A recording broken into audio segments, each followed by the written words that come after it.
సినీ ప్రముఖుల్ని, యూట్యూబర్స్‌ని arrest చేశారు. కానీ దీని క్రియేటర్స్ ఎవరు? ప్రభుత్వాలు కూడా యూట్యూబర్స్ని వాళ్ళ రాజకీయ ప్రయోజనాల కోసము, రాజకీయాల పబ్బం గడపడం కోసము, లేదా వాళ్ళ ప్రోగ్రామ్స్ని ఉండి పెయిడ్ బ్యాచ్గా యూజ్ చేసుకున్నటువంటి కార్యక్రమాల్లో ప్రభుత్వాలు రాజకీయ పార్టీలు కూడా ఉన్నవి. విలాసవంతమైన జీవితాలకు అలవాటు పడి కోట్లను కొల్లగొట్టడానికి వారి యొక్క స్వార్థ ప్రయోజనాల కోసం ఒక యూట్యూబర్లో కొన్ని సబ్స్క్రైబర్స్ని అట్రాక్ట్ చేసుకొని యాప్లను ప్రమోట్ చేసుకుంటూ బెట్టింగ్ యాప్లని డబ్బుల కోసం యువత జీవితాలను ఖచ్చితంగా బెట్టింగ్ యాప్లు అనేవి యువతని పెడదావ పట్టించే అవకాశం ఉంది.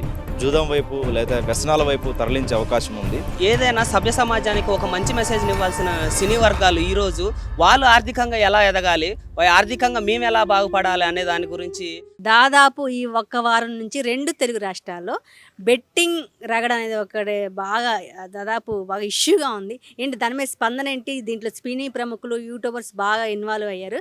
దీనివల్ల దాదాపు 2020 మంది యూత్ చనిపోవడం జరిగింది. వాస్తవానికి ఈ మధ్యకాలంలో యువత మొత్తం కూడా సోషల్ మీడియాని బాగా యూజ్ చేస్తున్నటువంటి క్రమం ఈరోజు బాగా పెరుగుతుంది. మొత్తం కూడా యువత ఇన్స్టాగ్రామ్లు కావచ్చు, స్నాప్చాట్ కావచ్చు, ఇతర సోషల్ మీడియా ఫేస్బుక్ లాంటివి కావచ్చు, స్నాప్చాట్ ఇంకా ఇతర అన్ని కూడా బాగా యూజ్ చేస్తున్న క్రమం ఉంది. అలాగే మరోవైపు యూట్యూబ్ను కూడా కొంతమంది కేంద్రంగా చేసుకొని కూడా వీడియోలు ప్రమోట్ చేసడం, టిక్టాక్ లాంటి ప్రముఖమైనటువంటి యాప్స్ ద్వారా మనీ ఎర్న్ చేయడం అనేది కూడా ఈ మధ్యకాలం చేస్తూ ఉన్నారు.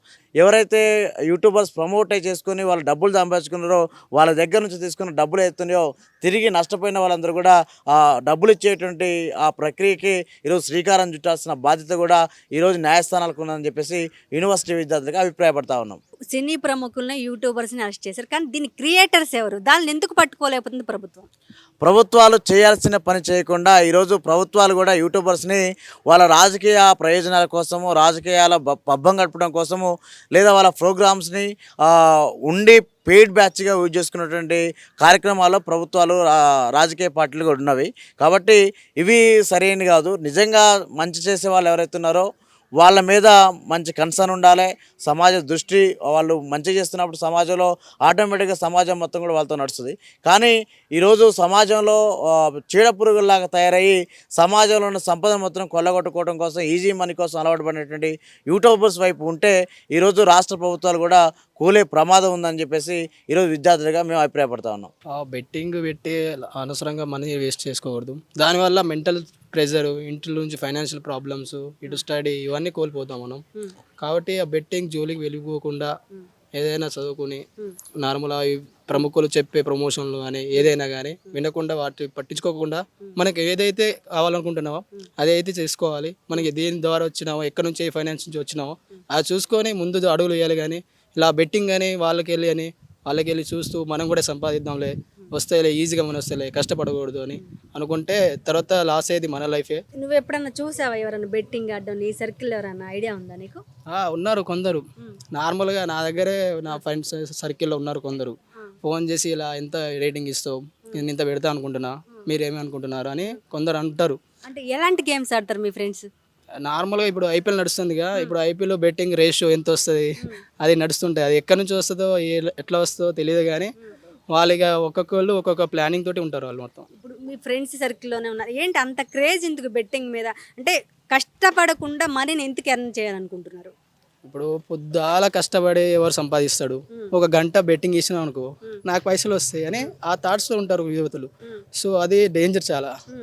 సో నాకు తెలిసిన వాళ్ళ సర్కిల్లో అయితే కొందరు చాలా బెట్టింగ్ ఇస్తున్నారు. ఇప్పుడైనా వాళ్ళు అప్పులు పాలయ్యారు, లాస్ట్ ఇప్పుడు రియలైజ్ అయ్యారు. కొందరేమో డిప్రెషన్ పోయారు, కొందరైతే ఇప్పుడు బాగానే ఉన్నారు. అసలు ఏంటి ప్రభుత్వాలు ఎందుకు దీని మీద దృష్టి పెట్టట్లేదు?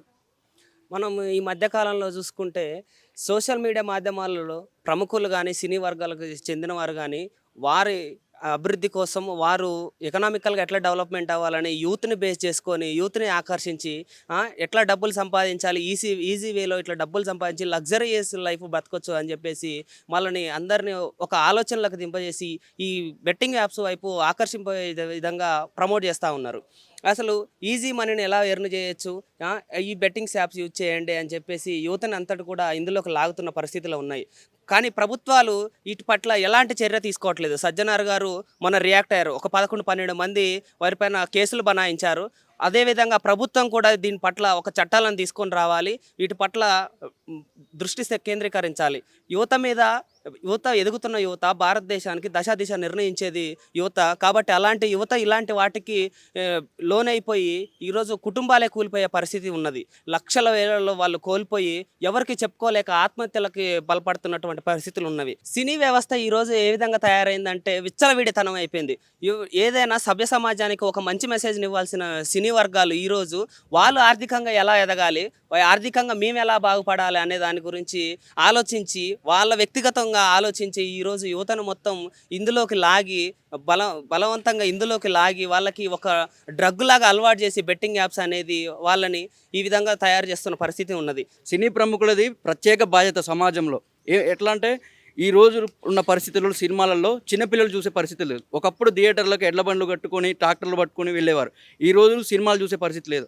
ఎవరైతే ఈ బెట్టింగ్ యాప్స్ని ప్రమోషన్ చేస్తున్నారో యూట్యూబ్లలో కానీ, ఇన్స్టాగ్రామ్లలో కానీ, ఫేస్బుక్లో కానీ బాగా వాళ్ళు హైలైట్ అయిన వాళ్ళతోని ప్రమోషన్స్ చేపించి ఈ పెట్టుబడిదారి, సామ్రాజ్యవాది, దళారి, ఈ నిరంకుశం ఏవైతే ఉన్నాయో వీరు యువతని తప్పుదోవ పట్టిస్తున్నారు. కాబట్టి మా విద్యార్థి సంఘాలుగా మేము యువతని మీరు అలా ఆ వైపుగా వెళ్ళకూడదు, మీరు సమాజ నిర్దేశకులు కావాలి, మీరు మంచి చదువుకోవాలి, దేశ భవిష్యత్తులు నిర్ణయించే తీరుగా ఉండాలి. కాబట్టి కుటుంబానికి, ఈ సమాజానికి మంచి పేరు తీసుకురావాలని కూడా కోరుతా ఉన్నాం. ఫేమస్ అయిన యూట్యూబర్సే వాళ్ళ సబ్స్క్రైబర్స్ని ఇలా ప్రలోభ పెట్టి దాదాపు బెట్టింగ్ యాప్ ఆడించడం ద్వారా దాదాపు 2023లో 1000 మంది చనిపోవడం జరిగింది. ఏంటి దీని స్పందన ఏంటి? స్పందన అంటే కొంతమంది విలాసవంతమైన జీవితాలకు అలవాటు పడి కోట్లను కొల్లగొట్టడానికి వారి యొక్క స్వార్థ ప్రయోజనాల కోసం ఒక యూట్యూబర్లో కొన్ని సబ్స్క్రైబర్స్ని అట్రాక్ట్ చేసుకొని తద్వారా దాన్ని యాప్లను ప్రమోట్ చేసుకుంటూ బెట్టింగ్ యాప్లని డబ్బుల కోసం యువత జీవితాలను ఎరగా వేసి వాళ్ళని అక్రమ సంపాదనను దారులను వెతుక్కుంటున్నారు.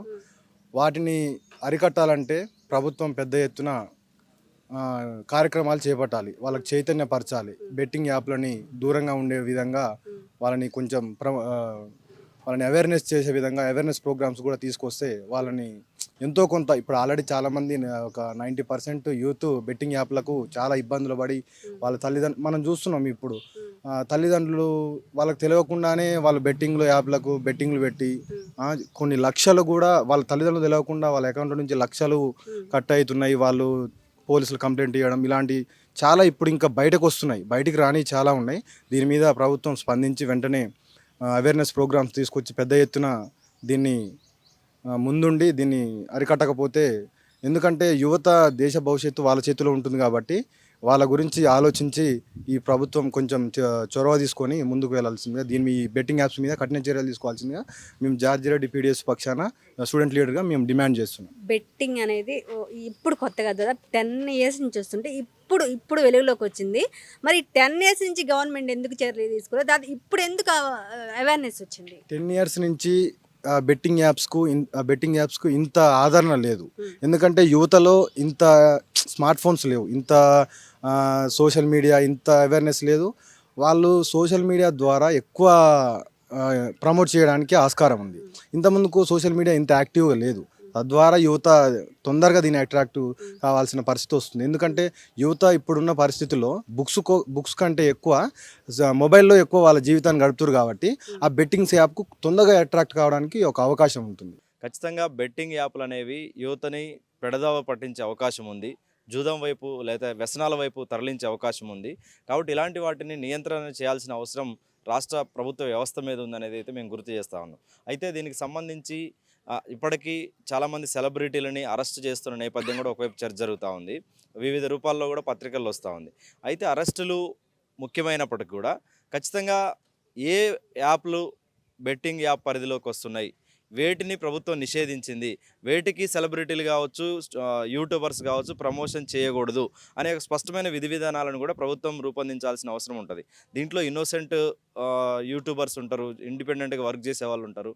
వాళ్ళకి తెలియక అవగాహనతోని అట్లాంటి బెట్టింగ్ యాప్లలో కూడా ప్రమోట్ చేసే అవకాశం ఉంటుంది. కాబట్టి ప్రభుత్వం నిషేధిత జాబితాని ముందే ప్రకటిస్తే ఇటువంటి వాటికి అవేర్నెస్ రావడానికి అవకాశం ఉంటుంది. అట్లా కాకుండా తన పొలిటికల్ మైలేజ్ కోసం అపోజిషన్ పార్టీస్ కావచ్చు, పొజిషన్లో ఉన్న పార్టీస్ కావచ్చు, ఆల్ ఆఫ్ సడన్గా తీసుకొచ్చి బెట్టింగ్ యాప్లు మిమ్మల్ని అరెస్ట్ చేస్తాం, నిషేధిస్తామని అంటే ఇది కొంత అనవసరమైనటువంటి చర్చ తీసుకెళ్ళడానికి అవకాశం ఉంటుంది. ఏది ఏమైనప్పటికీ ఈ వ్యసనాలు జూదాలు, బెట్టింగ్ యాప్లు అనేవి యువతను పెడదవ పట్టిస్తున్నాయి. కాబట్టి ఈ డ్రగ్స్ లాంటివి కావచ్చు, వీటన్నిటిని కూడా బ్యాన్ చేయాల్సిన అవసరం ఉందనేది అయితే ఓయూ విద్యార్థుల పక్షాన మేము తెలియజేస్తా ఉన్నాం. 10 సంవత్సరాలు వదిలేసి సడన్గా ఇప్పుడు ఎందుకు తీసుకుంది గవర్నమెంట్ అన్న? అంటే తెలంగాణలో ఒక బడ్జెట్ సెషన్ జరుగుతూ ఉంది. ముఖ్యంగా 2 ప్రధానమైన బిల్లులు రాష్ట్ర అసెంబ్లీలో చర్చకు వచ్చినాయి. ఒకటి వర్గీకరణ అంశం, 2 బీసీ రిజర్వేషన్లకు సంబంధించిన అంశం, 3 ఉస్మానియా యూనివర్సిటీ కేంద్రంగా ఉస్మానియాలో అప్రజాస్వామ్యకి ఇచ్చిన సర్క్యులర్ వ్యతిరేక ఉద్యమం జరుగుతూ ఉంది. దీని మీద రాష్ట్ర వ్యాప్తంగా చర్చ జరిగే అవకాశం ఉంటుంది. కాబట్టి బహుశా ఈ చర్చలని బడ్జెట్లో నిధులు కావచ్చు, విద్యారంగంలో నిధులు కావచ్చు, వర్గీకరణలోని అంశాలు కావచ్చు, అట్లాగే బీసీ రిజర్వేషన్లో జనాభా విషయాలు కావచ్చు, జనగణనలోని పూర్తి విషయాలు కావచ్చు, ఓయూ సర్క్యులర్ విషయాలు కావచ్చు, ఒక రాష్ట్ర వ్యాప్తంగా అటెన్షన్ వస్తుంది. ఇప్పటికే రాజకీయ పార్టీలు, ప్రజా సంఘాలు, మేధావులు, మహిళా సంఘాలు, విద్యార్థి సంఘాలు, అన్ని వర్గాల ప్రజలు దీంట్లో భాగస్వాములు అవుతా ఉన్నారు. కాబట్టి ఈ చర్చను డైవర్ట్ చేసే ఉద్దేశం ఏమైనా ఉందా అనే అనుమానాలు కలుగుతూ ఉంది. బహుశా ఆ యాంగిల్ కూడా ఈ చర్చను ముందు తీసుకొచ్చారనేది అయితే మేము విద్యార్థులకు అభిప్రాయపడతాం. సినీ ప్రముఖులకు నోటీసులు ఇచ్చారు, యూట్యూబర్స్కి నోటీసులు ఇచ్చారు. మరి అసలు క్రియేటర్స్ ఎవరు? కనుక్కోవాల్సింది క్రియేటర్స్. ఈ బెట్టింగ్ యాప్ ప్రమోట్ చేసిన వాళ్ళని కనుక్కోకుండా వీళ్ళ వరకే నడుస్తుంది. మరి వాళ్ళు అంటే ఏమైనా పెద్ద ప్రముఖులా లేక ఎందుకని? ఖచ్చితంగా బెట్టింగ్ యాప్లు అనేవి ఆన్లైన్ వ్యవహారంతో చేస్తున్నవి. కాబట్టి దానికి సంబంధించిన సాఫ్ట్వేర్ కావచ్చు, దానికి సంబంధించిన హెడ్స్ కావచ్చు, దానికి సంబంధించిన వ్యవహారాలు చూసే వాళ్ళందరినీ కూడా ఐడెంటిఫై చేయాల్సిన అవసరం ఉంది. ఇండివిజువల్స్ అంటే వ్యక్తులుగా యూట్యూబర్స్గా ఉన్న వాళ్ళకంటే కూడా ఆ సిస్టాన్ని నడిపే వాళ్ళు అనే వాళ్ళు చాలా ప్రమాదకరమైన విషయం. కాబట్టి అది ఇక్కడ బ్యాన్ చేస్తే ఇంకో దగ్గర చేస్తారు, ఇంకో దగ్గర చేస్తారు. లీగల్గా ఎవరు పర్మిషన్ ఇస్తూ ఉన్నారు? ఒక ఇల్లీగల్ అయితే ప్రభుత్వం వాళ్ళ పట్ల ఎందుకు ఉదాసీనంగా ఉందనే విషయాలని స్పష్టం చేయాల్సిన అవసరం ఉంది. ఖచ్చితంగా మదర్ బోర్డుని అంటే వాళ్ళకి సంబంధించిన అసలైన వాళ్ళ దోషులని పట్టుకుంటే వీళ్ళన్నీ ఆగే అవకాశం ఉంటుంది. కాబట్టి పిల్ల కాలంలో వదిలేసి తల్లి కాలంలో పట్టుకోవాలని మేము విజ్ఞప్తి చేస్తా ఉన్నాం. దేశానికి భవిష్యత్ యువత, అలాంటి యువతను ప్రభుత్వం ఎలా కాపాడుకోవాలి? ఖచ్చితంగా దేశానికి యువత అనేది ప్రధాన అంగం లాంటిది. ప్రభుత్వం యువతని సత్మార్గంలో ప్రయాణం చేయడానికి కావాల్సిన వసతులు కల్పించాలి. ఈరోజు భారతదేశంలో వస్తున్న అనేక లెక్కల ప్రకారం, సర్వేల ప్రకారం అత్యధిక శాతం మంది నిరుద్యోగంతో కొట్టుమిట్టాడుతున్న పరిస్థితి ఉంది. ఉపాధి అవకాశాలు లేక ఇబ్బంది పడుతున్న నేపథ్యం ఉంది. కాబట్టి ప్రభుత్వాలు అటువైపుగా యువతరానికి ఉద్యోగ ఉపాధి అవకాశాలు కల్పించే వైపుగా సామాజిక బాధ్యతతో వ్యవహరించే విధంగా, నైపుణ్యాలను కల్పించే విధంగా చర్యలు చేపడితే యువత సక్రమమైన మార్గంలో నడుస్తుంది. అది కాకుండా రాజకీయ ప్రలోభాల కోసం, రాజకీయ ప్రయోజనాల కోసం, తమ పార్టీ ఫండ్స్ కోసం యువతని ఉపయోగించుకోవాలనే ప్రయత్నం చేస్తే మాత్రం పెడదోరను పట్టే అవకాశం ఉంది. కాబట్టి ప్రభుత్వాలు వీటి మీద ప్రత్యేక దృష్టి సారించి నిరుద్యోగ యువతరానికి కావాల్సినటువంటి ఉద్యోగ, ఉపాధి, రాజకీయ ఇతర అవకాశాలు సమృద్ధి స్థాయిలో అందిస్తే ఎక్కువ మేలు జరుగుతుంది, సన్మార్గంలో రావడానికి అవకాశం ఉంటుంది అనేది అయితే మేము అభిప్రాయపడతా ఉన్నాం. ఈజీ మనీకి అలవాటు పడింది యువత. బెట్టింగ్ యాప్ ఆడి దాదాపు 2023లో 1000 మంది చనిపోయారు యువత. ప్రభుత్వాలు యువత మీద దృష్టి పెట్టాలి, వాళ్ళలో అవేర్నెస్ కల్పించాలి. బెట్టింగ్ యాప్లు ఆడకుండా యువతని కంట్రోల్ చేయాల్సిన అవసరం ప్రభుత్వం పైన ఎంతైనా ఉంది. సినీ ప్రముఖుల్ని, యూట్యూబర్స్ని అరెస్ట్ చేశారు. కానీ దీని క్రియేటర్స్ ఎవరు? ప్రభుత్వాలు కూడా యూట్యూబర్స్ని వాళ్ళ రాజకీయ ప్రయోజనాల కోసము, రాజకీయాల పబ్బం గడపడం కోసము, లేదా వాళ్ళ ప్రోగ్రామ్స్ని ఉండి పెయిడ్ బ్యాచ్గా యూజ్ చేసుకున్నటువంటి కార్యక్రమాల్లో ప్రభుత్వాలు, రాజకీయ పార్టీలు కూడా ఉన్నవి. విలాసవంతమైన జీవితాలకు అలవాటు పడి కోట్లను కొల్లగొట్టడానికి వారి యొక్క స్వార్థ ప్రయోజనాల కోసం ఒక యూట్యూబర్లో కొన్ని సబ్స్క్రైబర్స్ని అట్రాక్ట్ చేసుకొని యాప్లను ప్రమోట్ చేసుకుంటూ బెట్టింగ్ యాప్లని డబ్బుల కోసం యువత జీవితాలను ఖచ్చితంగా బెట్టింగ్ యాప్లు అనేవి యువతని పెడదవ పట్టించే అవకాశం ఉంది. జూదం వైపు లేదా వ్యసనాల వైపు తరలించే అవకాశం ఉంది. ఏదైనా సభ్య సమాజానికి ఒక మంచి మెసేజ్ని ఇవ్వాల్సిన సినీ వర్గాలు ఈరోజు వాళ్ళు ఆర్థికంగా ఎలా ఎదగాలి, ఆర్థికంగా మేము ఎలా బాగుపడాలి అనే దాని గురించి